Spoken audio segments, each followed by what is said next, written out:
बोल श्री हरि नारायण भगवान की जय। लक्ष्मी मैया की जय। पौष मास कृष्ण पक्ष की सफला एकादशी का महात्मा। युधिष्ठिर ने पूछा, स्वामी, पौष मास के कृष्ण पक्ष में जो एकादशी होती है उसका क्या नाम है, उसकी क्या विधि है तथा उसमें किस देवता की पूजा की जाती है, यह मुझे बताने की कृपा करें। भगवान कृष्ण ने कहा, राजेंद्र, बतलाता हूँ, सुनो। बड़ी बड़ी दक्षिणा वाले यज्ञों से भी मुझे उतना संतोष नहीं होता जितना एकादशी व्रत के अनुष्ठान से होता है। इसलिए सर्वथा प्रयत्न करके एकादशी का व्रत करना चाहिए। पौष मास के कृष्ण पक्ष में शफला नाम की एकादशी होती है। उस दिन पूर्वोक्त विधान से ही विधि पूर्वक भगवान नारायण की पूजा करनी चाहिए। एकादशी कल्याण करने वाली है, अतः इसका व्रत अवश्य करना उचित है। जैसे नागों में शेषनाग, पक्षियों में गरुड़, देवताओं में श्री विष्णु तथा मनुष्यों में ब्राह्मण श्रेष्ठ है, उसी प्रकार संपूर्ण व्रतों में एकादशी तिथि का व्रत बहुत ही श्रेष्ठ है। हे राजन, सफला एकादशी को नाम मंत्रों का उच्चारण करके फलों के द्वारा श्री हरि का पूजन करें। नारियल के फल, सुपारी, बिजौरा, नींबू, नारियल के फल, सुपारी, बिजौरा नींबू, जमीरा नींबू, अनार, सुंदर आंवला, लौंग, बेर तथा विशेषता आम के फलों से देव देवेश्वर श्री हरि की पूजा करनी चाहिए। इसी प्रकार धूप दीप से भी भगवान की अर्चना करें। सफला एकादशी को विशेष रूप से दीप दान करने का विधान है। रात को वैष्णव पुरुषों के साथ जागरण करना चाहिए। जागरण करने वाले को जिस फल की प्राप्ति होती है वह हजारों वर्ष तपस्या करने से भी नहीं मिलता। हे नृपश्रेष्ठ, अब सफला एकादशी की शुभ कारणी कथा सुनो। चंपावती नाम से विख्यात एक पुरी है जो कभी राजा महिष्मत की राजधानी थी। राजर्षि महिष्मत के 5 पुत्र थे। उनमें जो ज्येष्ठ पुत्र था वह सदा पाप कर्म में ही लगा रहता था, पर स्त्रीगामी और वेश्यासक्त था। उसने पिता के धन को पाप कर्म में ही खर्च किया।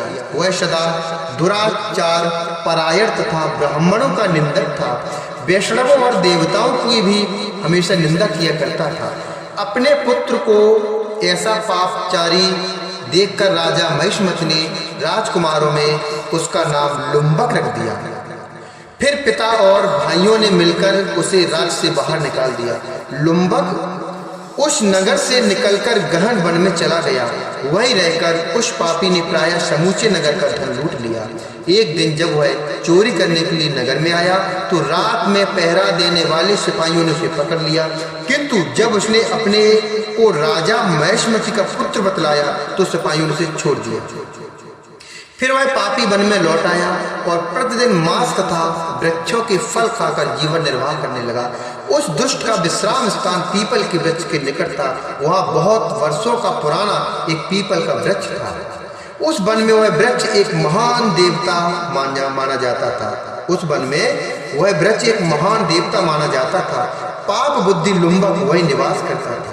बहुत दिनों के पश्चात एक दिन किसी संचित पुण्य के प्रभाव से उसके द्वारा एकादशी के व्रत का पालन हो गया। पौष मास में कृष्ण पक्ष की दशमी के दिन पापिष्ट लुम्बक ने वृक्षों के फल खाए और वस्त्रहीन होने के कारण रात भर जारी का कष्ट भोगता रहा। उस समय ना तो उसे नींद आई और ना ही उसे आराम मिला। वह निष्प्राण सो रहा था। सूर्योदय होने पर भी उस पापी को होश नहीं आया। सफला एकादशी के दिन भी लुम्बक बेहोश पड़ा रहा। दोपहर होने पर उसे चेतना प्राप्त हुई। फिर इधर उधर दृष्टि डालकर वह आसन से उठा और लंगड़े की भांति पैरों से बार बार लड़खड़ाता हुआ वन के भीतर गया।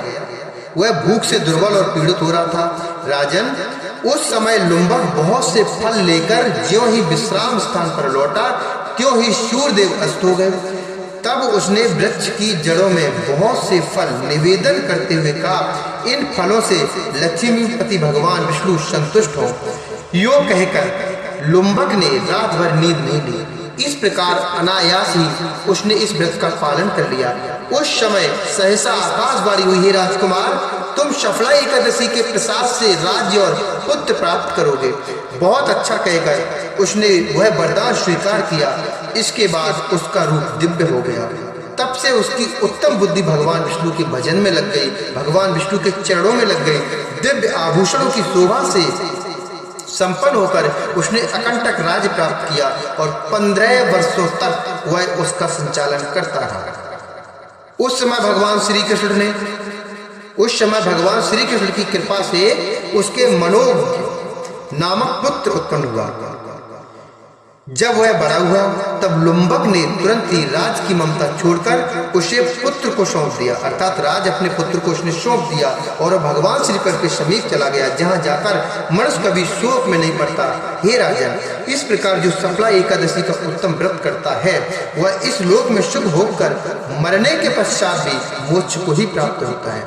संसार में वे मनुष्य धन्य हैं जो सफला एकादशी के व्रत में लगे रहते हैं, उन्हीं का जन्म सफल है। महाराज, इसकी महिमा को पढ़ने, सुनने तथा उसके अनुसार आचरण करने से मनुष्य राजसूय यज्ञ का फल प्राप्त पाता है। बोली श्री हरि नारायण भगवान की जय। कृष्ण कन्हैया लाल की